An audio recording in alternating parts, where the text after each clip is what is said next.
ನಮಸ್ತೆ ಎಲ್ರಿಗೂ ಚಾಲೆಂಜ್ ಮಾಡ್ತೀನಿ. ಇಷ್ಟು ರುಚಿಯಾಗಿರುವಂಥ ಅಕ್ಕಿ ಪಾಯಸ ಇದೆಯಲ್ವ, ನೀವು ಇಲ್ಲಿ ತನಕ ಮಾಡಿರಲ್ಲ.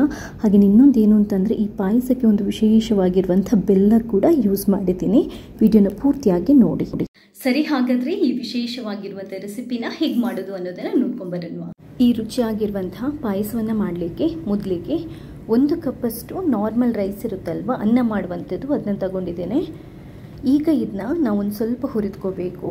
ಸ್ಟವ್ ಮೇಲೆ ಒಂದು ಬಾಣಲೆ ಇಟ್ಟು ಮೀಡಿಯಮ್ ಉರಿ ಇಟ್ಕೊಂಡು ಇದನ್ನೊಂಚೂರು ಕ್ರಿಸ್ಪಿ ಆಗೋ ತನಕ ನೀಟಾಗಿ ಹುರಿದ್ಕೋಬೇಕು. ಇಷ್ಟು ಹುರಿದಾದ ನಂತರ ಸ್ಟವನ್ನು ಬಂದ್ ಮಾಡಿ ಇದನ್ನೊಂಚೂರು ತಣ್ಣಗಾಗಲಿಕ್ಕೆ ಬಿಟ್ಟು ಒಂದು ಮಿಕ್ಸಿಗೆ ಹಾಕ್ಕೊಂಡು ಜಸ್ಟ್ 1 ರೌಂಡು ಇದನ್ನ ಗ್ರೈಂಡ್ ಮಾಡ್ಕೋಬೇಕು. ಅಂದರೆ ತುಂಬ ಪುಡಿ ಆಗಬಾರ್ದು, ಜಸ್ಟ್ 1 ರೌಂಡು ಅಷ್ಟೇ. ಇಷ್ಟೇ ಸಾಕು. ನೋಡಿ, ಈ ಹದಕ್ಕೆ ಇದು ರೆಡಿ ಆಗಬೇಕು. ಇಷ್ಟೇ, ಜಾಸ್ತಿ ಪುಡಿ ಆಗಬಾರ್ದು.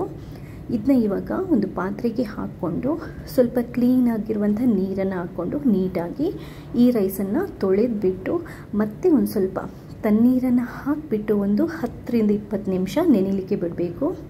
ಅದಾದ ನಂತರ ನಾವೇನು ಮಾಡಬೇಕು ಅಂತಂದರೆ, 1 ಕಪ್ಪಷ್ಟು ಕಾಯಿ ತುರಿಯನ್ನು 2 ಕಪ್ಪಷ್ಟು ನೀರು ಹಾಕ್ಕೊಂಡು ಚೆನ್ನಾಗಿ ಗ್ರೈಂಡ್ ಮಾಡಿಬಿಟ್ಟು ಕಾಯಿ ಹಾಲನ್ನು ತೆಗೆದು ರೆಡಿ ಇಟ್ಕೋಬೇಕು.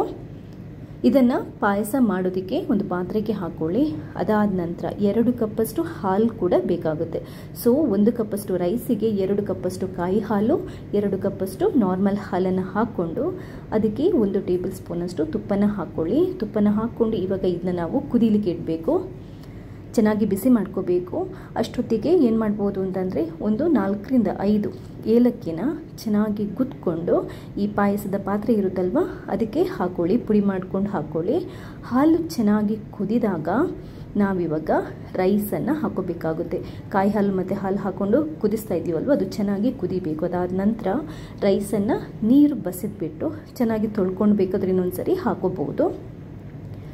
ಇವಾಗ ಉರಿನ ಹೈ ಫ್ಲೇಮಲ್ಲಿಟ್ಟು ನಾವಿದನ್ನ ಬೇಯಲಿಕ್ಕೆ ಬಿಡಬೇಕು. ರೈಸ್ ಚೆನ್ನಾಗಿ ಬೇಯಬೇಕು. ನಿಮಗೆ ರೈಸ್ ದಪ್ಪ ಆಗುತ್ತಾ ಹೋಗುತ್ತೆ, ಬೇಯುವಾಗ ಗೊತ್ತಾಗುತ್ತಲ್ಲ. ಅಟ್ಲೀಸ್ಟ್ ಒಂದು 5 ರಿಂದ 7 ನಿಮಿಷ ಆದರೂ ಈ ಹಾಲಿನ ಜೊತೆ ನಾವು ರೈಸನ್ನು ತುಂಬಾ ಚೆನ್ನಾಗಿ ಬೇಯಬೇಕು. ನೋಡಿ, ಈ ಕನ್ಸಿಸ್ಟೆನ್ಸಿ ಈ ಹದಕ್ಕೆ, ಅಂದರೆ ಈ ದಪ್ಪಕ್ಕೆ ಬರಬೇಕು. ಈ ಥರ ಈ ಹದಕ್ಕೆ ಬಂದ ನಂತರ ಇವಾಗ ನಾನಿದಕ್ಕೆ ಒಂದು ವಿಶೇಷವಾಗಿರುವಂಥ ಬೆಲ್ಲನ ಹಾಕ್ತಾ ಇದ್ದೇನೆ. ಇದನ್ನ ಆ್ಯಕ್ಚುಲಾಗಿ ಜೋನಿ ಬೆಲ್ಲ ಅಂತ ಹೇಳ್ತಾರೆ, ಮಂಗಳೂರು ಸ್ಟೋರಲ್ಲಿ ಸಿಗುತ್ತೆ. ತುಂಬಾ ರುಚಿಯಾಗಿರುತ್ತೆ. ಇದನ್ನ ಹಾಕ್ಕೊಂಡು ಈ ಪಾಯಸ ಮಾಡಿದರೆ, ಇಲ್ಲದಿದ್ದರೆ ನಾರ್ಮಲ್ ಆಗಿರುವಂಥ ಬೆಲ್ಲನ 1 ಕಪ್ಪಷ್ಟು ಹಾಕ್ಕೊಳ್ಳಿ.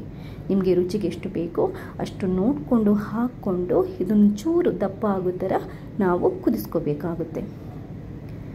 ನೋಡಿ, ಇಷ್ಟೇ. ನಿಮಗೆ ಕೆಲವರು ಚಿಟಿಕೆ ಉಪ್ಪನ್ನು ಹಾಕ್ಕೊತಾರೆ, ಬಟ್ ನಾನು ಉಪ್ಪು ಹಾಕ್ತಾ ಇಲ್ಲ.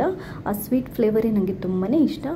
ಇದು ಒಂದು ಅಂದಾಜಿಗೆ ಈ ಕನ್ಸಿಸ್ಟೆನ್ಸಿಗೆ ಬಂದಾದ ನಂತರ, ಚೆನ್ನಾಗಿ ಕುದಿದಾದ ನಂತರ ಮತ್ತೆ ಬೇಕಾದರೆ 1 ಟೇಬಲ್ ಸ್ಪೂನಷ್ಟು ತುಪ್ಪನ ಹಾಕ್ಕೊಂಡು ಇನ್ನೊಂದು ಸರಿ ನೀಟಾಗಿ ಮಿಕ್ಸ್ ಮಾಡಿಕೊಂಡು ಮತ್ತೆ ನಾವು ಸ್ಟವನ್ನು ಬಂದ್ ಮಾಡಿ ಬಿಡ್ಬೋದು.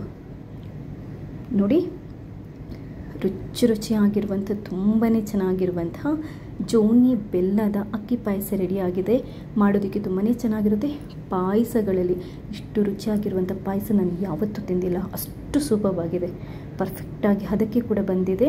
ನೋಡಿ, ನೋಡಿದ್ರೇ ಬಾಯಿ ನೀರು ಬರ್ತಾ ಇದೆಯಲ್ವಾ.